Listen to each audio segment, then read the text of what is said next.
Hey, what's up, everybody? It is Stefan Georgi here, and I'm going to be doing this training on funnel economics and really the levers that can be the difference between, scaling or not scaling an extremely profitable business or a business that loses money, a business that gets off the ground or a business that never gets off the ground. And I'm going to show you the kind of dirty math that you need to know. And you should note right out the gate, I am not good at math. In fact, I really struggled with all types of math, besides a little bit of, business math I like because it's about making money.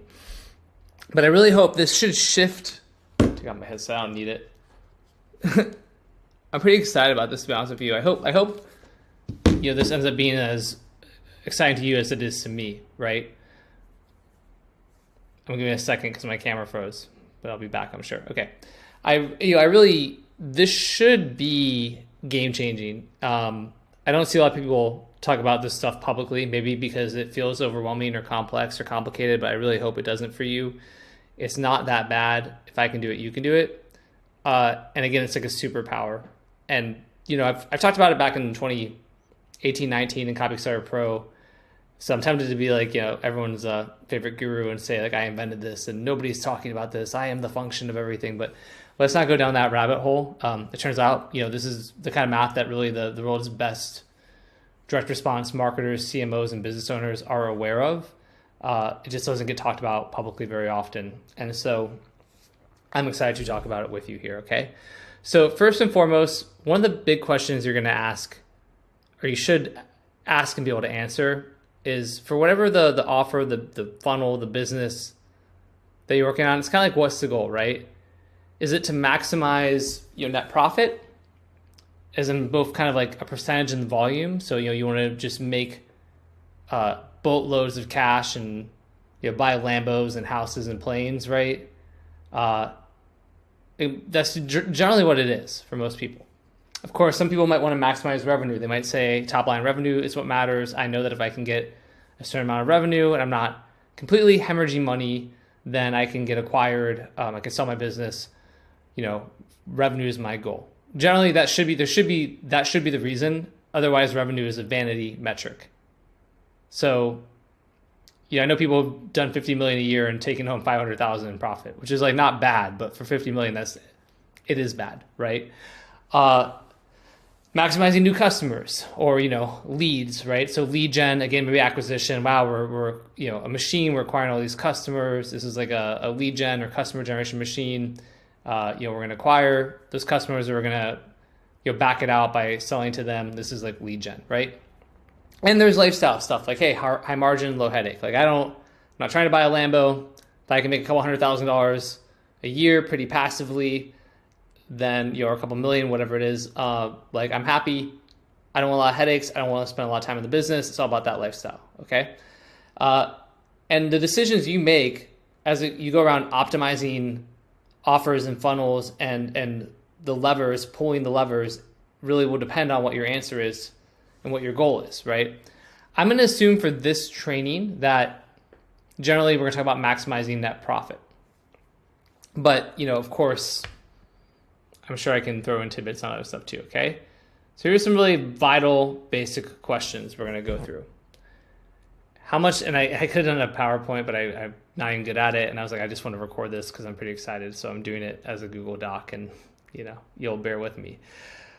All right. How much does it cost me to acquire a customer on average? That'd be your CPA, cost per acquisition, or your CAC, cost to acquire a customer, or cost per acquisition, that type of thing, okay? How much money do I gross on day zero when I acquire that customer on average? That'd be your AOV, right? What's your average order value? When somebody goes to a funnel and buys, maybe you have upsells, maybe you have different package options. What's the average amount somebody spends that you're kind of grossing? Is like your gross revenue, right? What's my cost to fulfill a customer's order on average? So, okay, when people come in and, buy something, what is the cost? What are the COGS?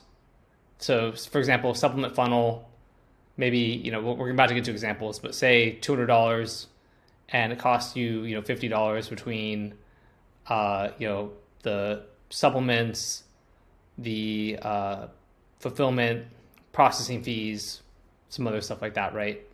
Generally, these are like the fixed kind of costs related to selling the goods versus kind of other variable costs like staff and payroll. And that's why all of that leads to your gross but not net margin, right?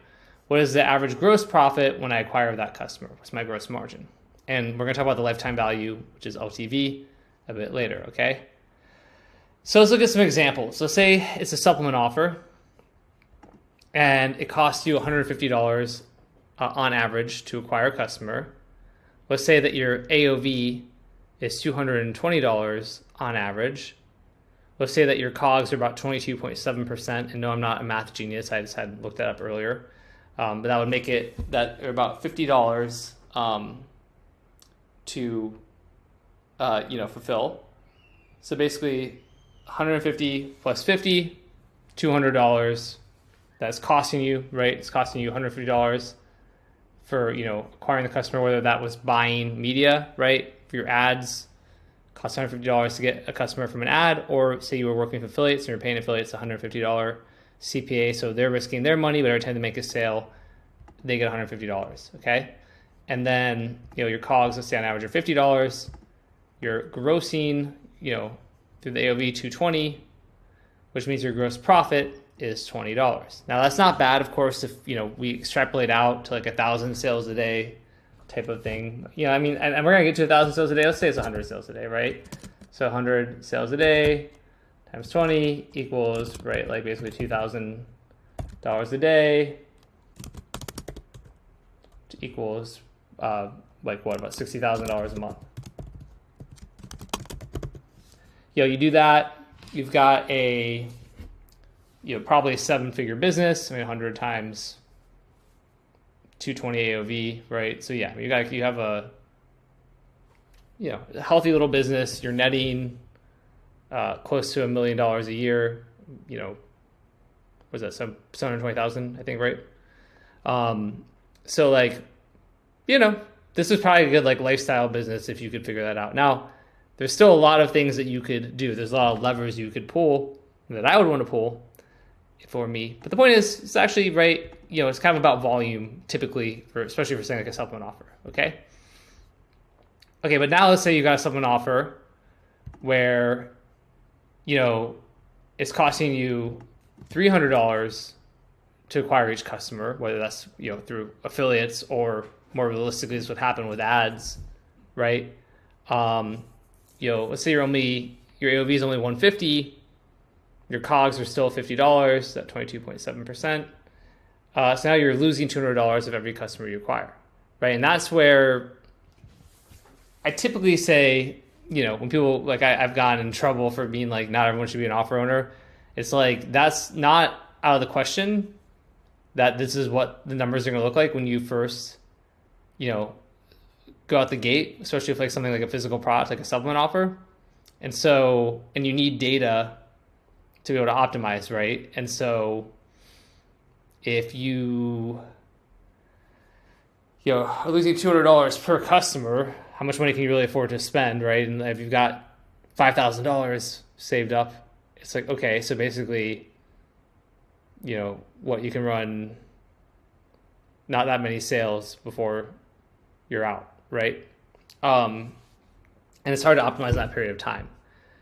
So just keep that in mind. But of course, if we're being a CMO or an advisor and kind of growth engineer, whatever it is for, another company, a company that has a testing budget, that understands the way things work, all of that, then, or you have the budget for it, right? Then it's cool. But that's, this is not out of the question that you're going to have something like this. In fact, I'll show you an example momentarily. Okay. Just so you can see the metrics for a few other kind of, types of offers. Okay. Let's say it's a low ticket info product. Let's say your CPA is $40, right? You run ads on average, you spend $40 per customer, or affiliates promote it, whatever it is. On day 0, you acquire a customer, let's say it's $60, which is great. There's no cost really to fulfill. because it's an info product, it's digital.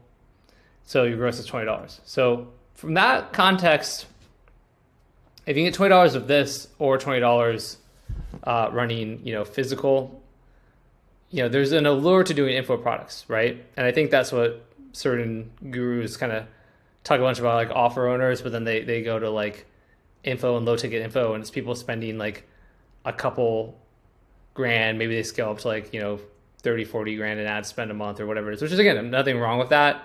It really depends on you and your goals, and it's typically hard to scale. It's harder to scale low ticket info products and offers compared to physical products, right? Okay, last example, high ticket funnel.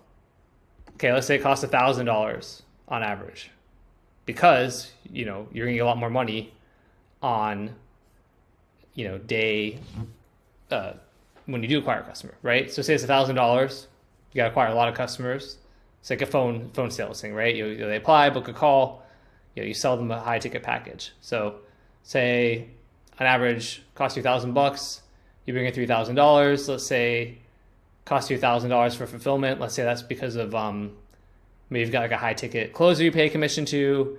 Maybe there's like a coach or somebody who is doing the coaching, and you kind of figure out the math on that, whatever it is. But even here, maybe your gross profit is like $1,000, or gross margin, gross profit, same thing, right? For my purposes, it is $1,000. Like, all right, great. Okay, so the reason this is so important, and the reason we looked at these examples, is because understanding these basic numbers, right, really determines what action we're going to take next in our focus as a CMO or a marketer or as an offer owner or whatever it may be. So like, let's go back to this example of the supplement offer A here, right? It's like we're in pretty good shape. We're profitably acquiring customers on day 0, which is fantastic, right? So cool. But if you're in the other example, which I didn't put back here, example 2, well, shit, right? That's going to be a very different direction that you take. So basically what your question is, after you know your numbers, what do you do next? And it really depends on your or the business's goals and objectives. Going back to those 4 main goals, we can bullet these, right? Okay, maximize profits, revenue, new customers, lifestyle type of stuff. Because if it's going well and you got a good lifestyle, then you're really in preservation mode. You'll test stuff every now and then. You're like, how can I increase my lifetime value a little bit? But you're really like, the lifestyle is typically like this, but instead of maximizing, it's sort of just like maintaining steady profits, growing steadily, things of that nature, right? Okay. But again, we're going to assume you want to go with maximizing profits because that's the world I live in and operate in and love. So what can we do? Okay, well, and let's actually, go back to, it doesn't really matter what's funny, right? Even if you've got your $150 CPA or $300 CPA, right? These are things you would still do. We could lower the CPA. Well, how can we do that? Okay, you can do it at the ad level, right? You can find better ads. What does that mean? Ads have a higher click-through rate and a lower CPM. So you're spending less money per visitor to your website. And when you do that, I'll show you this. In fact, let me go ahead and show you this one real quick before we go to the next one. So let's say your website converts at 2%, to be just for whatever, right? On cold traffic from Facebook, okay? And let's say you get 1,000 visitors a day. And if your current ads, it costs, let's say, I don't know, I'm trying to think about realistic math here, what it would cost. I mean, let's say you're spending, I'm going to keep this simple, $3,000. Let's put it like this, ad spend, $3,000 with current ads, okay? All right, cool. So 1,000 visitors a day, 2% conversion rate. It means, 20 customers per day. So your AOV is $200, right? That means, you're kind of grossing $4,000, but with your COGS, which are, let's say, I don't know, like basically 20% for simplicity's sake, 20%, 4,000 is like 800, right? So 800, so maybe making $200 a day, okay? Does that all make sense, right? 1,000 visitors a day, ad spend $3,000, you're getting 20 customers per day, so your AOV is $200. Your average order value, that's not so. Basically, 1,000. Where's the conversion? Sorry, there's conversion rate. That's where I messed up. I'm sorry. So like 1,000 visitors a day, 2% conversion rate, 20 customers per day, ad spends $3,000, right?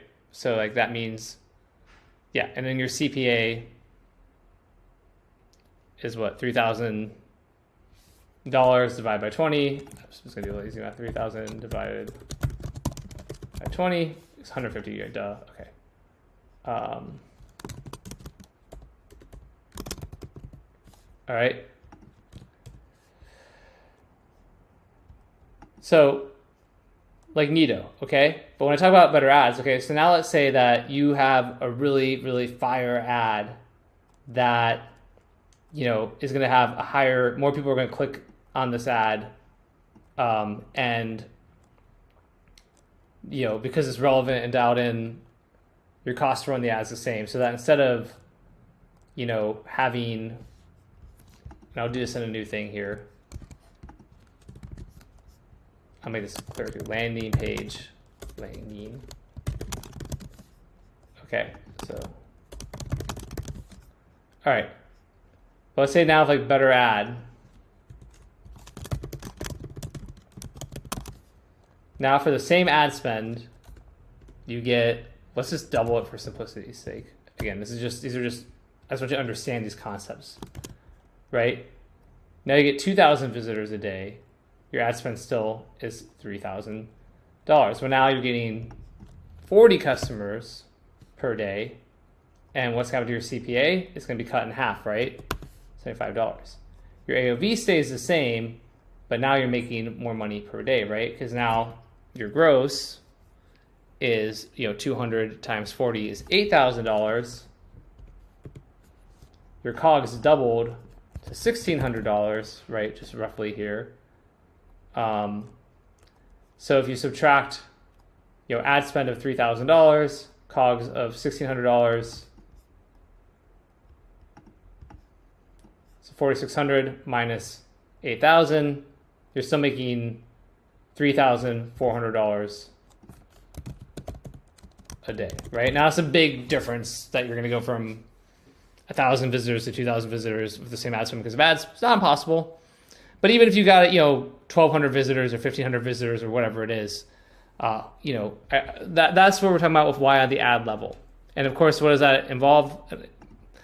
A lot of testing. Could be targeting strategies. Facebook's algorithm is pretty good if we're doing Facebook and most of these big platforms.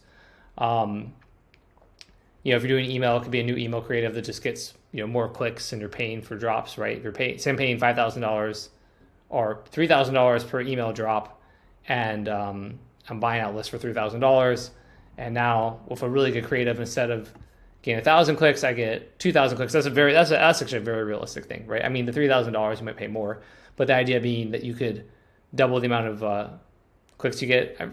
Realistically, you have to be a big email list to get that many clicks, but it's realistic enough. Okay.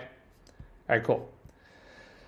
Okay. So you can also increase conversion. So how do you do that? Well, you can have better landing pages. This is where copywriting comes in really specifically, right? If I have a new sales letter and it doubles conversions, okay, great.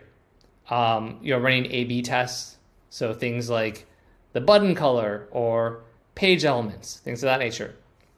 Better customer journey. We're going to talk about that more in a minute.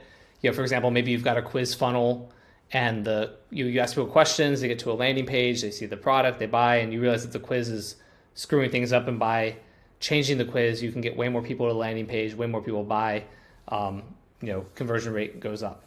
right? And just general conversion rate optimization stuff where you're either through copy, design, page elements, testing, you're increasing conversions. A lot of people live in this space as a CMO or a CRO expert, and there's nothing wrong with that. It's a great space to be in. One of many things. You could also find alternate traffic sources. Remember what our goal here we're talking about is lowering the CPA, right? So what does that mean? Well, maybe, your media buyers just kind of suck and their creatives suck and yada, yada. So it's still the creatives, but it's like maybe, the media buyers are crappy and you're working with an agency, you should find a new agency. Maybe you want to test other ad platforms and you find that you can get, better conversions on YouTube than you did on Facebook, right?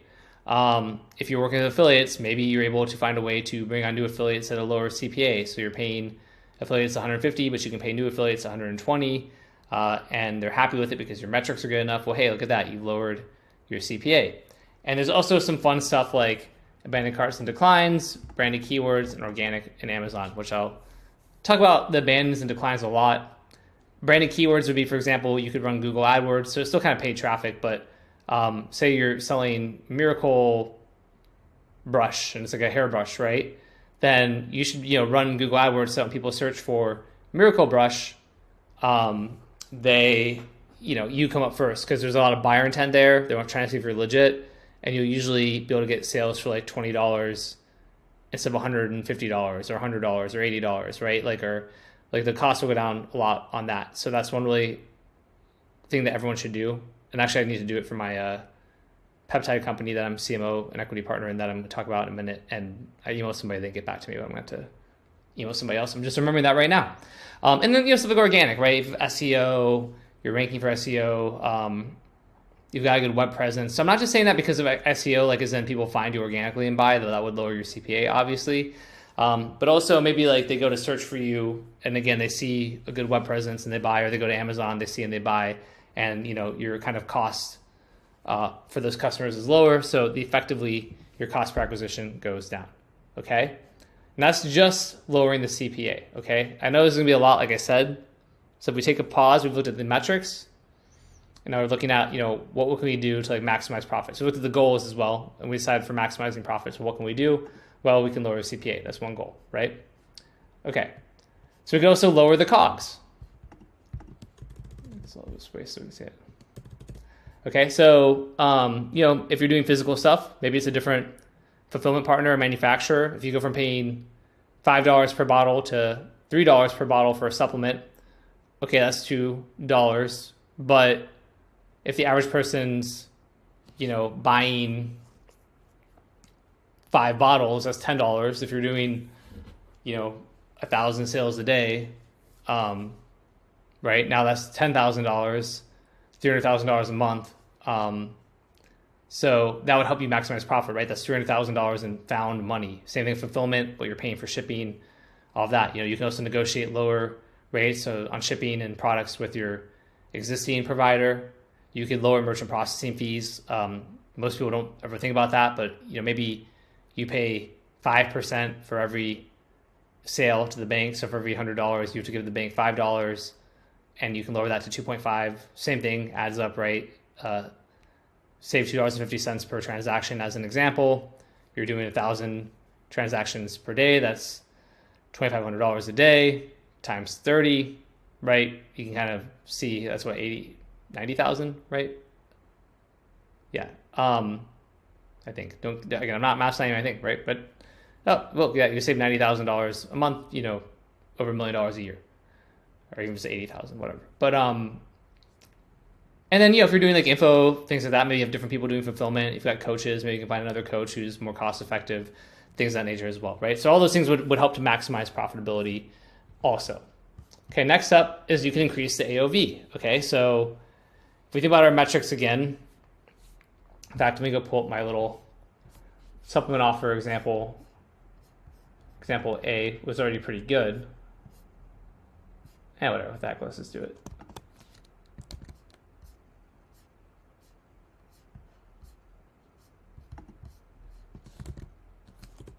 Okay, so right now if the AOV goes from 220, it's already pretty high AOV, but I'm just using this as an example anyway, to like 250, Okay, so an extra $30. Say your cost of fill goes up by like $6 or something like that. Okay, fine, but still, so now 150 plus 56 is 206, minus 250 is now $44, which is actually pretty significant, right? So how do you increase AOV? Well, it could be the AOV money close, right? And the copy is something I've taught. I'm sure you can find it online or people talking about it. Essentially, you just tell the customers repeatedly, like, to buy more. Oh, our biggest package is our, most popular package, and that's why it makes so much sense. So save the most money when you buy the big package. Buy that one, right? If you don't have other, you honestly, I should put this on here too. You could, add more packages. I have to update the rest of the document with this, right? Like, so that you can get a bigger. So say if you're only selling a 1 or a 3 bottle option, then adding a 6 bottle option, tell people to take that will almost immediately increase your average order value significantly, right? You can do an offer bump on the checkout, like, hey, before you check out, get this other supplement for only $20 today, and the supplement costs you $3 and $17, right? Similarly with info, like, hey, $20 info product, but hey, before you check out, get like my, 1,000, or I don't know, like my 100 best, cheat codes for this thing for just $27 more. Click that. You basically just made $27 additional net profit every time somebody does it. But you do test those things because sometimes they can then mess with your upsells. So you really want to test everything, right? A/B testing is king. Speaking of upsells, right? You have better upsells. If your upsell 1, converts at like 20% and you get that to 40%, that's pretty massive, right? So now instead of 2 out of every 10 people who see that upsell taking it, 4 of every 10 people take it, could add another $15 to $25, maybe more to your, frankly, much more to your bottom line. And then pricing is another really big one too, right? Split test pricing, and people always want to go lower, but you can also test charging more. I'll keep using physical products. Like if you're selling a bundle of products for $19 for one product, $29 per product for 3, $39 per product for, sorry, I'm kind of doing it reverse. $39 for 1, $29 for 3, or 19 per for 6. Maybe you increase the one product price to $49 or $59. Maybe you increase out all the prices to make it $49, $39, $29, or $59, $49, $29, or $39, right? Testing price is a really big needle mover, something that a lot of people don't spend enough time thinking about or playing with, and it can really move the needle. I can give you 2 examples for a skincare offer I was involved with that did hundreds and hundreds of front-end sales a day. We took the single bottle price from $59 to $79 and kept the other prices the same, and it increased the AOV and conversion stayed exactly the same. Flip side of that, we helped a guy run a blood sugar supplement on Facebook for several years. He's still running it, doing healthy. I guess I don't know what he was doing. I think $1 million a month, maybe something like that. And it was like we were doing, I think, $69, $59, $49, $69 for 1 bottle, $59 per bottle for 3, $49 per bottle for 6, and we lowered it significantly to, like, I think 39.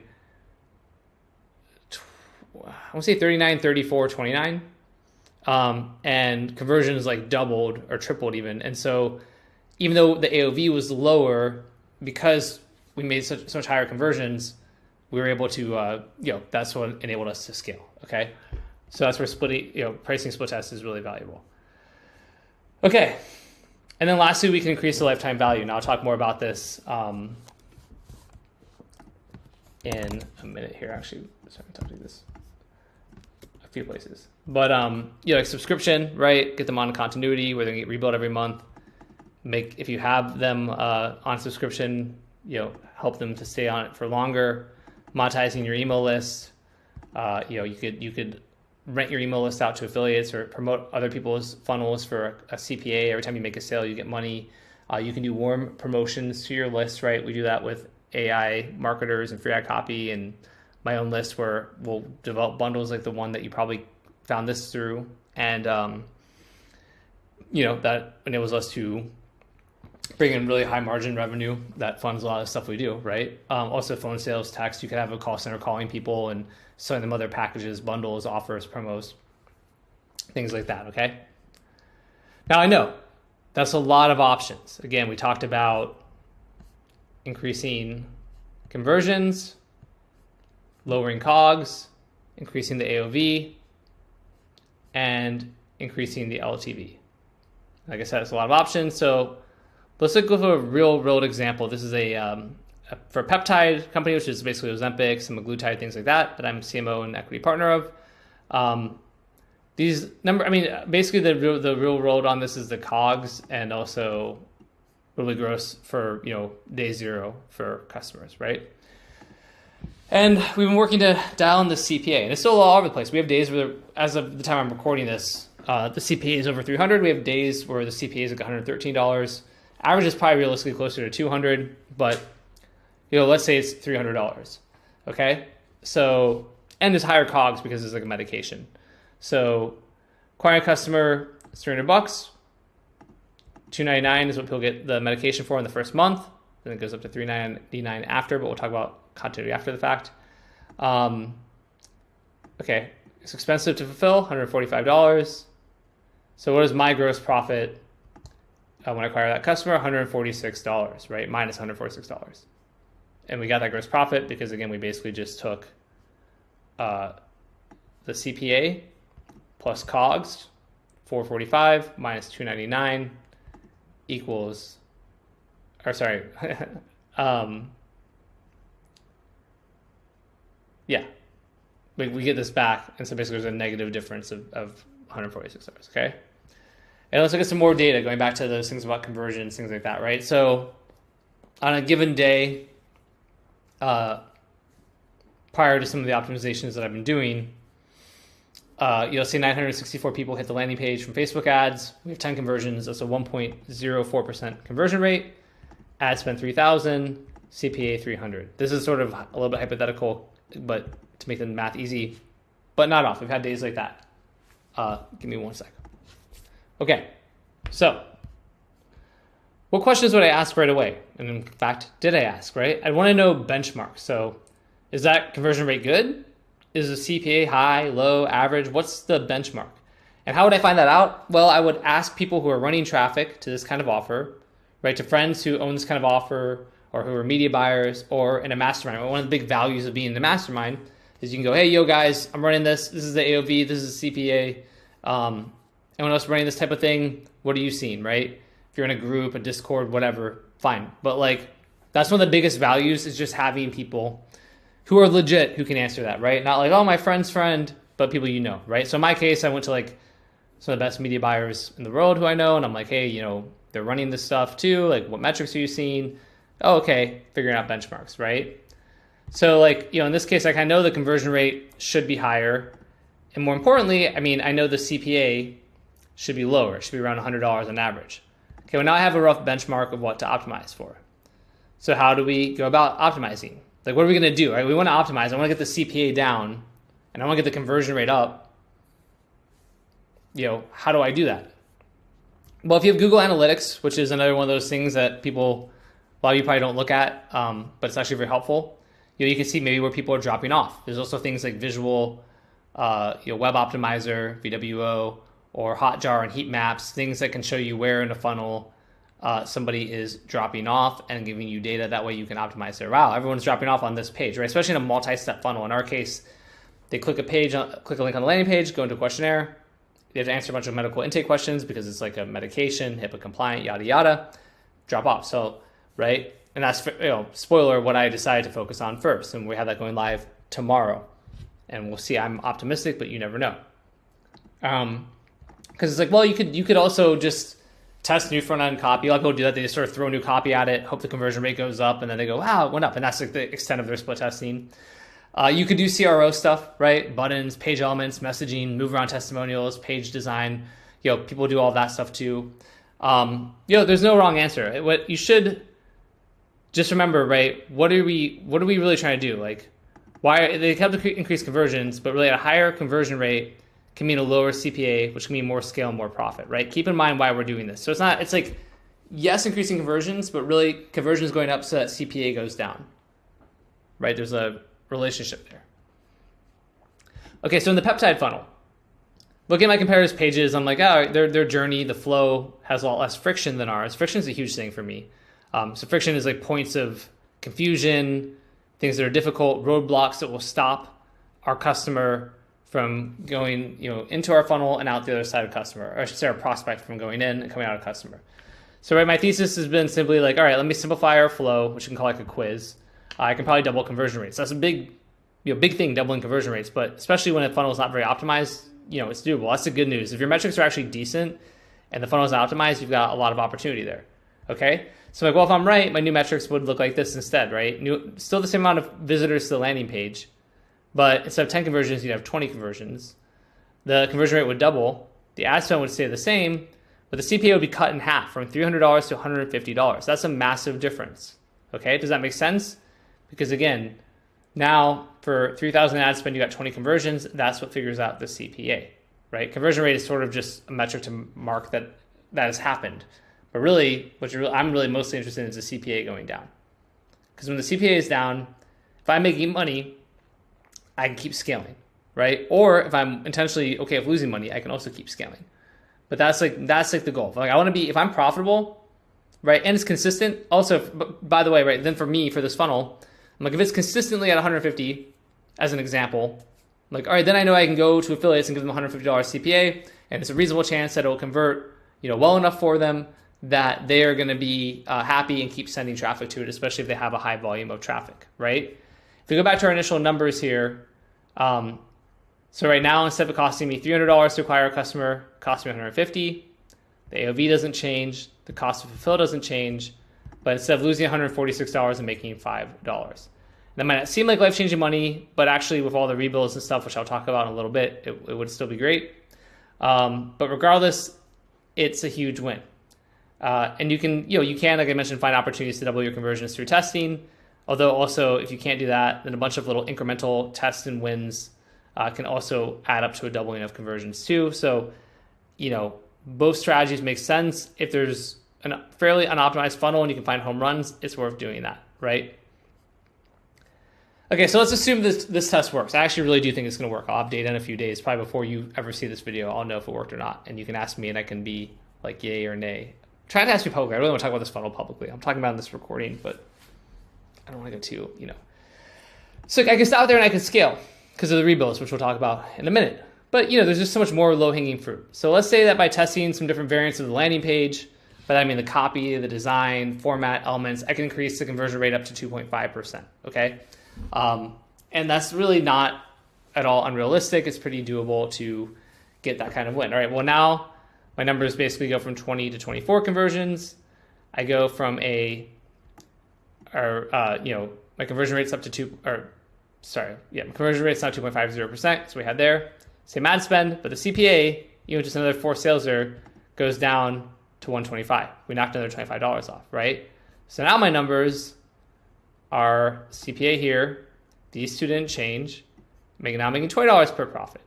Now, if you say you're doing 1,000 runs a day, right, back to that, we had did the math earlier on 100, 20K gross profit per day, 600K a month gross profit, right? And even if you're just doing 100 sales a day, 2K per day, 60K a month, like for me, that wouldn't be exciting, but for lots of people, I understand that it would. Okay, cool. So I think realistically, with other, optimizations, split tests of landing pages, formats, we are testing some really cool variants. We can get to like a 3% conversion rate, but let's just keep it at 2.5% also. I want to show you what else I could be doing. One of the biggest low-hanging fruits is going to be like abandoned carts and declines, right? In the case of the peptide company, like we're getting around 300 abandoned carts daily, and it's pretty standard for a call center if they call those abandoned carts to convert like 20% of them into customers. But let's just say it's 10% to keep the math simple, and let's say we're paying our call center $125 per conversion on an abandoned cart, which is accurate. That's what we're paying them right now, okay? And let's say that we also text an email out, like here's a sequence of they abandoned cart, right? They're in the process. They don't check out. We email them, hey, you didn't check out. Come back, complete your purchase. Text, hey, you didn't complete your purchase. Come back, check out. So say we can get 5% of those abandons to complete their purchase So total 15% of the people, which is I think realistic and frankly a little below what the benchmarks would even be. Well, cool. So now on the call center side, 30 more sales per day, right? 300 abandons, and our CPA is $125 per sale. So that's $3,750 in kind of ad spend. In this case, it's not ads, but it's like spend to the call center. And we're getting 15 sales from our abandoned cart texting emails with no CPA. So now what do the numbers look like? Okay, well, that's pretty massive. We go from 24 to 69 conversions. Our conversion rate, kind of our effective, it's all effective because you're working in the call center. This is where call centers are so valuable, right? I just sold my call center, but we're now reusing them. And I'm kind of like, crap, I'm making them a ton of money after I sell them, but that's okay. I'll make a lot too. But your kind of cost now is like ad spend plus call center commissions. But even with that, the CPA is now down to $97.82.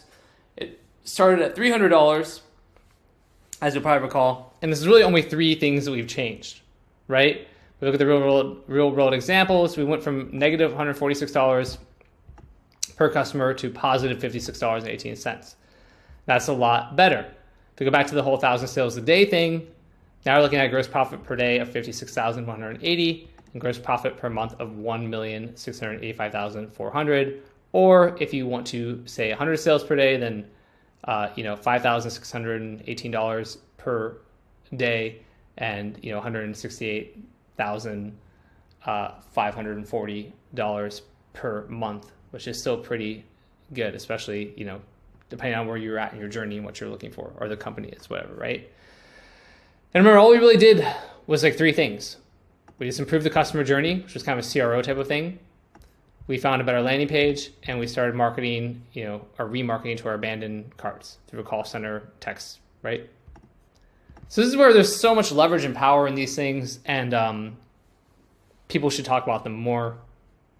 Yeah, okay? And again, think about all the other stuff we could do. What we didn't do is we didn't go find better ads yet. So for our peptide thing, I messaged the person running Facebook traffic for us and was like, hey, here's some ideas for ads. Let's test some of these new ads out. I think we can lower CPM. So we are doing that, right? We were testing a bunch of different landing pages in the near future. Really excited for that. We will expand onto other ad platforms. We will probably, we'll work with affiliates. I want the metrics really good before I go to affiliates. Like I said, we got to get AdWords going, and I do actually want to do more kind of organic SEO stuff. COGS, short term, we can't really lower them, but longer term we could, and that could increase our profit margin as well. AOV, yeah, we could do that. We could offer people who have bought, an upsell right away or something, or through the call center, supplements, an anti-nausea thing, because that's a side effect of Ozempic and semaglutide, things of that nature. We could even split tests. We have price elasticity. We could test going lower or higher with this as well. And of course, there's increasing the lifetime value. So let's talk about lifetime value, right? What is the lifetime value of your customer? And what is the average additional expected lifetime gross profit of the customer? So let's go back to that peptide company, right? These are the metrics you just saw. But what I know is from competitors, their LTV is around $2,000. And I know that the margin on that for us is about 50%. Let's like a little bit back of napkin for this, but it's pretty damn good. So, basically we can make an extra $1,000 every time we acquire a customer, which is pretty wild, right? And it's good to know. So this was like that LTV was over 6 months. That's how long we have the data. So it's not true LTV, but at least I know, maybe it's longer, right? But for 6 months, that's kind of what I'm looking at. So what does that mean? Well, 1,000 divided by 6 means that I'm getting an extra $166 per month for each of those customers for the next 6 months. So this is where the math gets wild. And this is where people love rebuilds and continuity and subscriptions, right? Let's say we're doing 1,000 sales a day, because that's my goal, my short-term goal. 30,000 customers a month, gross profit margin, right? Cool. Now you get to month 2, same thing, right? Hey, look at that, it's good profit. But it's better than that. Because of those rebuilds we do, 30,000 people from the first month, $166 per month, that's $4,980,000 in additional gross profit in month 2. Switch that to 100 sales a day. Okay, $498,000 additional profit in month 2, right? Switch it to 10 sales a day. Oh, okay, $49,800 additional. Now, again, this has to be something that has a high rebuild take rate and it's a high average order value, things like that, right? This is why SaaSes are so valuable, because you get people on subscription, the margins are extremely high, all of that. That's why SaaSes will pay a lot of money to acquire a customer.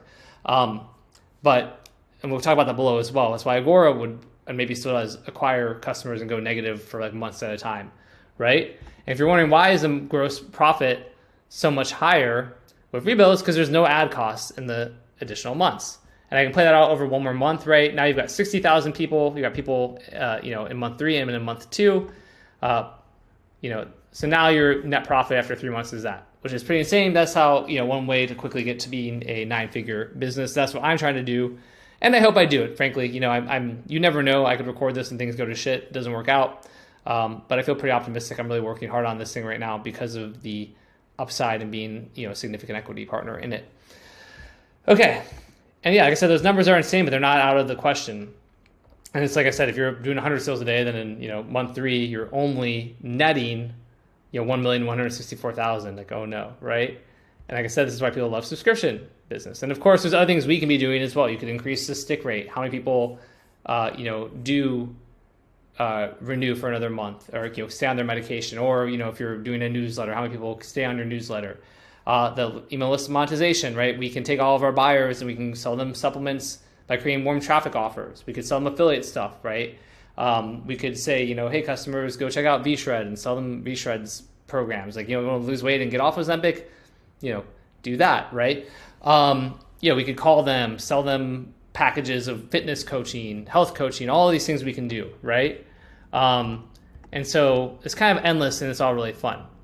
So I guess, I'll get to final notes in a second, but I hope this is starting to change the way you look at funnel economics and really running a business in general, and you understand this sort of dirty but important funnel math, because it really is, to me, it's so important to know these numbers and to understand how this works. And I think I didn't know it until I was really running my own offers, and then really, even then it was sort of like money in the bank, more money in the bank at the end of the month than at the start of the month, like great. And I realized like this is not the way to do it, right? There's so much.